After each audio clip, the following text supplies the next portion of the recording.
gimana sih cara sebuah perusahaan farmasi besar bisa mengelola produksi, distribusi, hingga penjualan produk kesehatan dalam skala yang sangat besar? Bayangin, setiap hari ada ribuan transaksi, data produksi yang terus bertambah, stok barang yang harus dipantau, sampai ke distribusi berbagai wilayah yang semuanya harus berjalan cepat dan akurat. Nah, tanpa sistem informasi dan teknologi yang baik, operasional perusahaan bisa jadi lambat, tidak efisien, bahkan berisiko mengalami banyaknya kesalahan. Oke, halo semuanya. Perkenalkan, saya Mutia Raisa. Di video ini saya akan membahas hasil analisis perancangan strategi sistem informasi dan teknologi informasi pada PT Kalbe Farma Tbk. Nah, Kalbe Farma Tbk ini merupakan salah satu perusahaan kesehatan terbesar di Asia Tenggara dengan skala bisnis yang sangat besar dan kompleks. Nah, melalui video ini saya akan membahas mengenai kondisi SITI Kalbe Farma saat ini, tantangan yang dihadapi, hasil analisis yang telah saya lakukan, serta strategi SITI yang direkomendasikan untuk mendukung perkembangan perusahaan ke depannya.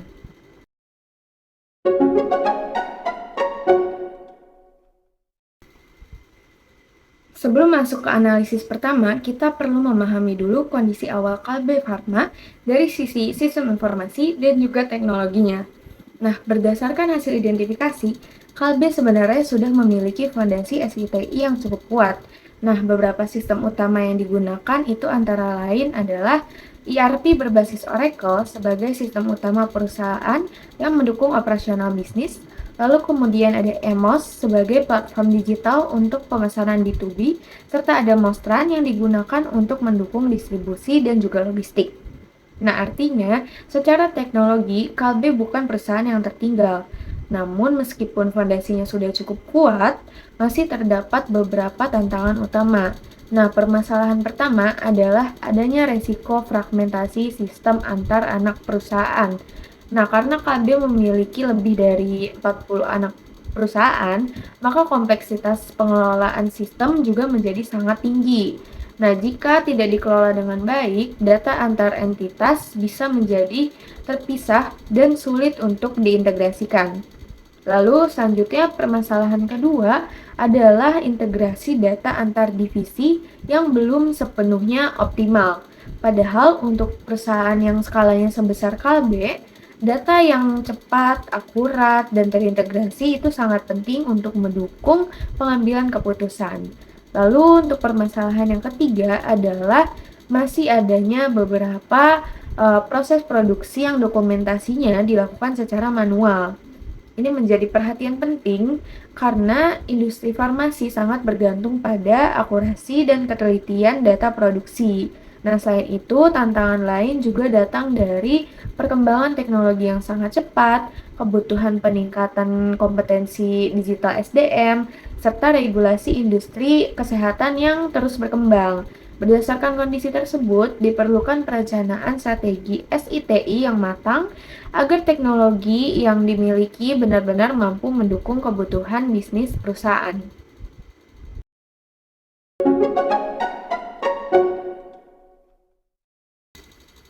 Dalam melakukan analisis ini, saya menggunakan metode Ward and Pepard. Nah, metode ini merupakan salah satu metode yang banyak digunakan dalam perencanaan strategi sistem informasi. Nah, tujuannya itu apa? Tujuannya adalah untuk memastikan strategi SITI yang dirancang benar-benar selaras dengan kebutuhan dan tujuan bisnis perusahaan. Nah, secara umum, metode Ward and Pepard ini terdiri dari 3 tahapan utama, yaitu yang pertama tahapan input phase. Nah, pada tahapan ini dilakukan analisis terhadap kondisi internal dan juga eksternal dari perusahaan, baik dari sisi bisnis maupun teknologi. Lalu tahapan kedua adalah proses phase. Pada tahapan ini, seluruh hasil analisis diolah untuk menghasilkan rumusan strategi SITI. Dan tahapan terakhir adalah output phase. Tahapan ini menghasilkan rekomendasi strategi SI, strategi TI, serta strategi manajemen SITI. Dengan metode ini, strategi yang dihasilkan tidak hanya berfokus pada penggunaan teknologi, tetapi juga pada bagaimana teknologi tersebut dapat memberikan nilai bagi bisnis.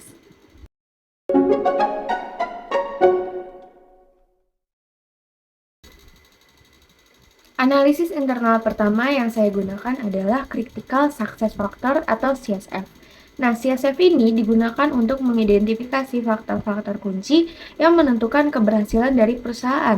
Nah, berdasarkan hasil analisis, terdapat beberapa faktor utama yang sangat menentukan keberhasilan dari Kalbe Pharma. Yang pertama adalah konsistensi kualitas produk dan rantai pasok. Nah, karena Kalbe sendiri ini bergerak di industri kesehatan, maka kualitas produk harus selalu terjaga dengan baik. Lalu untuk faktor yang kedua adalah keandalan distribusi digital, di mana sistem distribusi ini harus berjalan secara cepat, akurat, stabil, agar produk dapat sampai ke pasar dengan tepat waktu. Nah, lalu faktor ketiga adalah inovasi produk yang berkelanjutan. Nah, KB harus memiliki inovasi agar tetap kompetitif nih di industri farmasi. Selain itu, integrasi data antar divisi juga memiliki faktor yang penting nih. Semakin baik integrasi data, maka semakin cepat perusahaan dapat mengambil keputusan. Dan faktor terakhir adalah kepatuhan terhadap regulasi kesehatan serta keamanan data.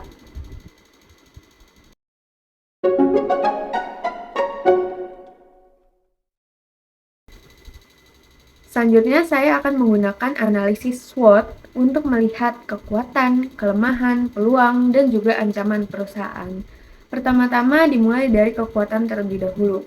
Nah, KB ini memiliki posisi yang sangat kuat sebagai market leader dari industri farmasi. Nah, selain itu, KB juga memiliki jaringan distribusi yang luas, lalu memiliki juga kemampuan R&D yang baik, serta fasilitas produksi berstandar internasional. Namun di sisi weakness atau kelemahan terdapat beberapa tantangan. Salah satunya adalah kompleksitas koordinasi SITI akibat banyaknya anak perusahaan. Nah, kemudian proses migrasi teknologi yang masih berjalan juga membuat integrasi sistem belum sepenuhnya optimal. Selain itu, sebagian proses prediksi juga masih dilakukan secara manual. Nah, dari sisi opportunity atau peluang, prospeknya masih cukup besar, yaitu yang pertama, meningkatnya kesadaran masyarakat terhadap kesehatan menjadi peluang yang sangat baik bagi Kalbe. Lalu perkembangan AI, Big Data, dan juga transformasi digital juga membuka banyak kesempatan untuk peningkatan efisiensi bisnis. Namun dari sisi ancaman, yaitu ada persaingan industri farmasi yang makin ketat. Lalu ada juga resiko serangan cyber yang meningkat. Lalu ada juga regulasi terus berkembang dan juga kondisi ekonomi global sekarang yang cukup dinamis.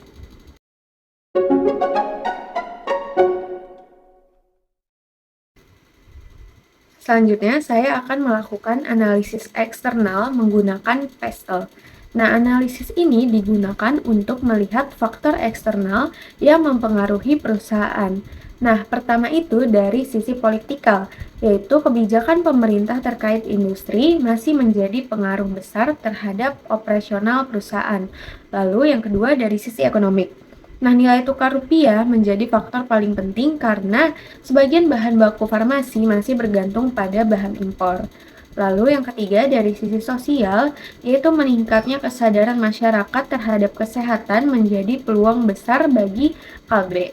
Lalu dari sisi yang keempat, yaitu teknologi, ada perkembangan AI, Big Data, dan juga cloud computing dan juga IoT yang membuka peluang besar untuk meningkatkan efisiensi operasional.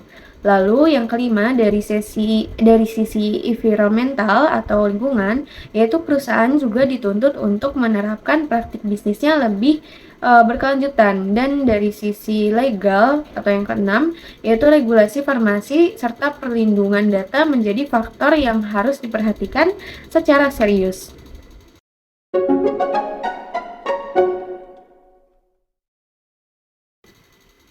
Selain PESTEL, saya juga menggunakan Porter Five Force untuk melihat tingkat persaingan industri dari farmasi. Nah, berdasarkan hasil analisis, persaingan antar perusahaan farmasi berada pada tingkat yang tinggi. Hal ini karena Kalbe Pharma tidak hanya bersaing dengan perusahaan lokal, tetapi juga bersaing dengan perusahaan global yang tentunya memiliki sumber daya yang lebih besar.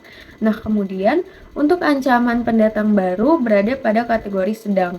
Meskipun industri farmasi memiliki hambatan yang cukup tinggi untuk dimasuki, seperti regulasi ketat dan kebutuhan modal yang besar, namun peluang bagi pemain baru itu tetap ada. Dan untuk daya tawar pemasok juga masih berada pada kategori yang sedang. Hal ini disebabkan karena sebagian besar bahan baku farmasi itu masih bergantung pada pemasok luar negeri. Nah, sementara itu daya tawar pembeli ini cukup signifikan, terutama dari rumah sakit dan juga institusi kesehatan yang memiliki kekuatan dalam negosiasi harga. Lalu terakhir, ancaman produk substitusi juga perlu diperhatikan. Produk generik, produk herbal maupun inovasi kesehatan baru dari kompetitor dapat menjadi alternatif bagi konsumen. Nah, secara keseluruhan, hasil analisis ini menunjukkan bahwa industri farmasi memiliki tingkat persaingan yang sangat ketat.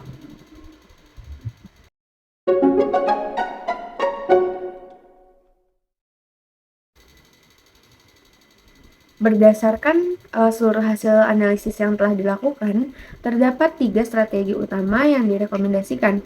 Yang pertama adalah strategi bisnis sistem informasi. Strategi ini berfokus pada pengembangan sistem yang mampu meningkatkan efektivitas proses bisnis. Nah, beberapa sistem yang direkomendasikan antara lain adalah Electronic Batch Record atau EBR untuk digitalisasi proses produksi. Lalu CRM terintegrasi untuk meningkatkan pengelolaan hubungan dengan pelanggan. Lalu Big Data Analytic untuk membantu memprediksi permintaan serta sistem manajemen R&D digital. Nah, strategi kedua adalah strategi teknologi informasi. Strategi ini berfokus pada penguatan infrastruktur teknologi.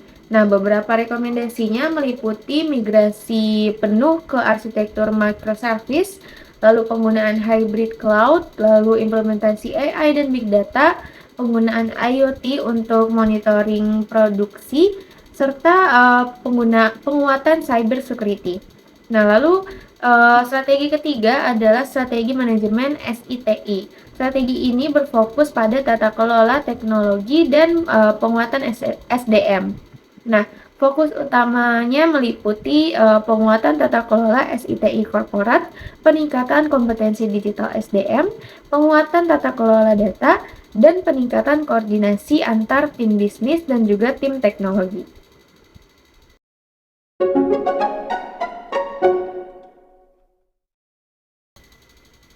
Berdasarkan seluruh hasil analisis yang telah dilakukan, dapat disimpulkan bahwa Kable Pharma sebenarnya sudah memiliki fondasi SITI yang cukup kuat.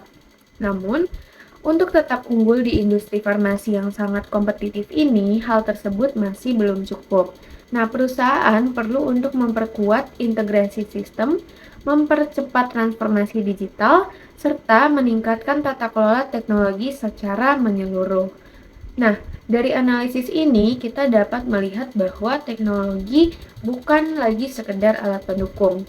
Saat ini teknologi telah menjadi bagian penting dari strategi bisnis perusahaan.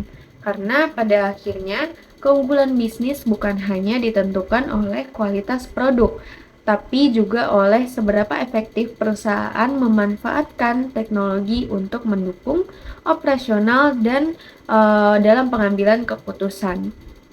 Dan dari kasus PT Kalbe Farma Tbk, kita bisa melihat bahwa strategi bisnis dan strategi teknologi harus berjalan beriringan agar perusahaan mampu berkembang dan tetap kompetitif di masa depan.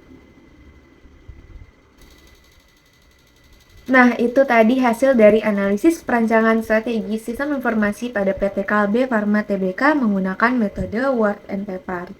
Terima kasih buat yang udah nonton. Cukup sampai sini penyampaian yang akan saya sampaikan. Terima kasih. Wassalamualaikum warahmatullahi wabarakatuh.